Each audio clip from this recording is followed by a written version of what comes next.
যুক্তরাষ্ট্রের ইতিহাসে সবচেয়ে বড় অভিবাসন নিয়ন্ত্রণ অভিযান শুরু হবে ২০ জানুয়ারির পর। শপথ নেওয়ার আগেই নবনির্বাচিত প্রেসিডেন্ট ডোনাল্ড ট্রাম্পের সম্ভাব্য অ্যাকশন নিয়ে আতঙ্ক ছড়িয়ে পড়েছে এই দেশটিতে।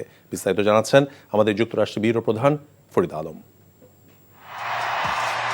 নির্বাচনের ফলাফল ঘোষণার পরপরই ট্রাম্প তার প্রশাসন সাজাতে শুরু করেছেন। বিশেষ করে অভিবাসন নিয়ন্ত্রণ করতে দায়িত্ব গ্রহণের সাথে সাথে কঠোর পদক্ষেপ নিতে চান তিনি।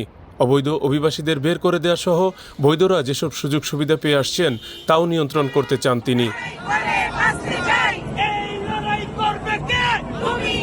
নবনির্বাচিত প্রেসিডেন্টের অভিবাসন বিরোধী নীতির প্রতিবাদে এরই মধ্যে একাধিক বিক্ষোভ সমাবেশ হয়েছে।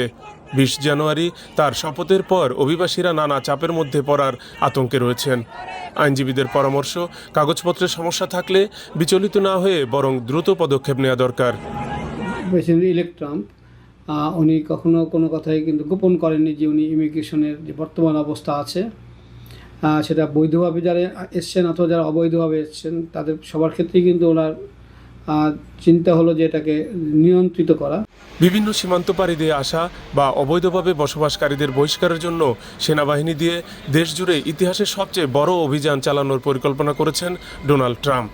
বিভিন্ন সূত্রের তথ্য অনুযায়ী এই মুহূর্তে যুক্তরাষ্ট্রে কাগজপত্রবিহীন মানুষের সংখ্যা প্রায় ১.৫ কোটি।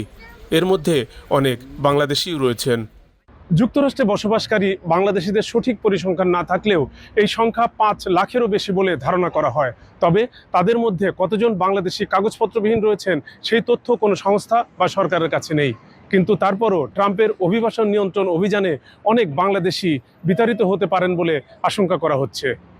Farid Alam, NTV news, new York, যুক্তরাষ্ট্র। চুলতা কবেকার অন্ধকার বিদিশার দিশা, মুক্তার শ্রাবস্তির কারুকার্য।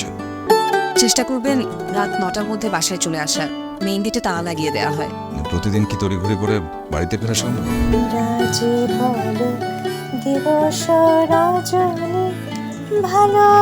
একটা কথা বলতে চাই, তুমি ভীষণ সুন্দর গান করে।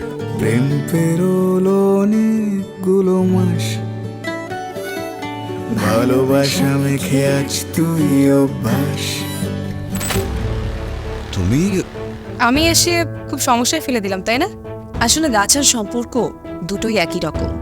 জীবন্ত রাখতে হলে যত্ন নিতে হয়। ভালোবাসার বিষয়টা আপেক্ষিক, এক একজনের কাছে এক এক রকম।